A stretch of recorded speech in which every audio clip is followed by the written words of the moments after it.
सभी गुरुजनों को मेरा सादर नमस्कार।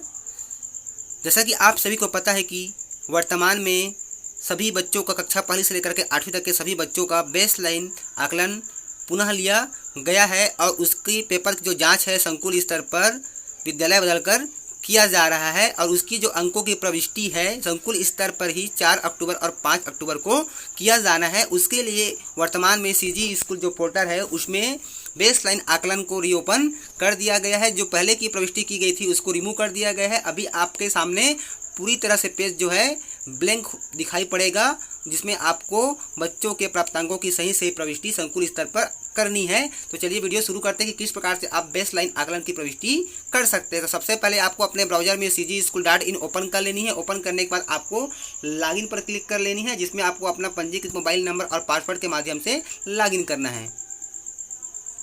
तो इस तरह से पंजीकृत मोबाइल नंबर से लॉगिन करने के बाद आपको अपना पसंद पर क्लिक करना है शिक्षक पे। जैसे ही हम क्लिक करते हैं तो आपके सामने आपका डैशबोर्ड ओपन हो जाएगा इस तरह से। उसके बाद देखिए टॉप में आपको 3 लाइन दिखाई पड़ रहा है, उसको आपको टच करनी है। टच करने के बाद इस तरह से ऑप्शंस ओपन हो जाते हैं, जिसमें हमको ये शिक्षक के कार्य पे क्लिक करना है। जैसे ही हम शिक्षक के कार्य पे क्लिक करते हैं तो हमारे सामने बहुत से टैब्स ओपन हो जाते हैं, जिसमें आपको देखिए नंबर 4 पे दिया गया है विद्यार्थी। तो हमको ये विद्यार्थी के ऊपर क्लिक करना है। जैसे ही हम विद्यार्थी के ऊपर क्लिक करते हैं देखिए यहाँ पे ऑप्शन आ चुका है बेसलाइन टेस्ट एंट्री या संशोधन। पहले यह केवल बेसलाइन टेस्ट एंट्री पर दिखाई पड़ रहा था, अब इसमें बेसलाइन टेस्ट एंट्री या संशोधन चेंज किया गया है। तो जैसे ही इसके ऊपर आप क्लिक करेंगे तो इस तरह से हमारे सामने स्क्रीन आ जाती है। यहाँ पे आपका स्कूल का विवरण, ब्लॉक, स्कूल का नाम, उसका डाइस कोड और कक्षा का स्तर भी यहाँ पर हमको दिखाई पड़ता है। अब यहाँ से क्या करना है, आपको ड्रॉप डाउन से इस तरह से कक्षा का चयन कर लेनी है। इस तरह से कक्षा चयन करने के बाद आपको सेक्शन चयन कर लेना है इस तरह से। उसके बाद यहाँ से जिस विषय की आप प्रविष्टि करना चाह रहे हैं उस विषय को यहाँ से आपको ड्रॉप डाउन से सेलेक्ट कर लेनी है। इसी तरह से आपको बारी बारी से प्रत्येक विषय की प्रविष्टि करनी है। उसके बाद फिर आपको विद्यार्थी खोजे पे क्लिक कर देनी है। जैसे ही आप विद्यार्थी खोजे पे क्लिक करेंगे तो आपने स्टूडेंट की एंट्री जो शिक्षा पोर्टल में किया हुआ था उन विद्यार्थियों की लिस्टिंग यहाँ पे आपको दिखाई पड़ जाती है इस तरह से देखिए। और यहाँ पे जो आपका खंड अ, खंड ब, खंड स आपको दिखाई पड़ रही है पूरी तरह से भी ब्लैंक है। और जो प्राप्तांकों की प्रविष्टि करने वाला डिब्बा है वह भी डिसेबल है। इसको इनेबल करने के लिए क्या करना है, आपको चाहे तो आप व्यक्तिगत विद्यार्थी के नाम के सामने वाले डब्बे को इस तरह से चेक कर सकते हैं, या चाहे तो एक साथ यहाँ क्रमांक के सामने वाले डिब्बे को क्लिक करके आप सभी विद्यार्थियों के प्राप्तांकों की प्रविष्टि को इनेबल कर सकते हैं। देखिए यहाँ पर सभी बच्चों के प्राप्तांकों की एंट्री वाला डिब्बा इनेबल हो चुका है इस तरह से।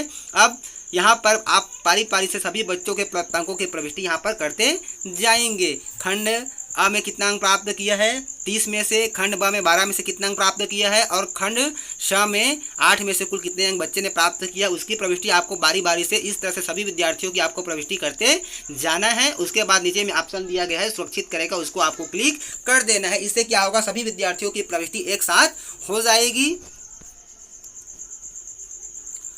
और यदि मान लेते हैं कि आपके विद्यालय में कोई विद्यार्थी लगातार अनुपस्थित है और वो गांव में ही नहीं गांव से पलायन है, तो उसमें उसके क्या करना है, आपको नाम के आगे वाला डिब्बा को इस तरह से अनचेक कर देनी है, जिससे कि आपको इसकी प्रविष्टि करने की जरूरत नहीं है और फिर आप सुरक्षित करे पे क्लिक कर सकते हैं। ये तो रही बात क्लास 3 से लेकर के 8 तक की। यदि आप क्लास 1 और 2 का एंट्री करना चाहते हैं तो उसके लिए आपको इस तरह से क्लास चयन कर लेनी है, फिर आपको सेक्शन चयन कर लेनी है, फिर आपको इस तरह से विषय चयन कर लेनी है, फिर विद्यार्थी खोजे पे क्लिक करना है। तो आपके सामने विद्यार्थी की लिस्टिंग इस तरह दिखाई पड़ जाएगी। इसमें कोई सेक्शन नहीं है क्योंकि यहाँ पर केवल एक ही खंड था जिसमें कुल अंक 30 थे। तो इस तरह से आप यहाँ इसमें भी सेम प्रोसेस के द्वारा इस तरह से नाम के क्रमांक के आगे के डिब्बे को चेक करेंगे, सभी विद्यार्थियों का नाम क्या हो जाएगा, टिक लग जाएगा और यहाँ पर प्रविष्टि वाला डिब्बा हमारा इनेबल हो जाएगा और आसानी से आप प्राप्तांकों की प्रविष्टि करने के बाद ये सुरक्षित करें बटन पे क्लिक कर सकते हैं। तो इस तरह से आप आसानी से पुनः बेसलाइन के पश्चात बच्चों की प्राप्तांकों की एंट्री आसानी से पोर्टल में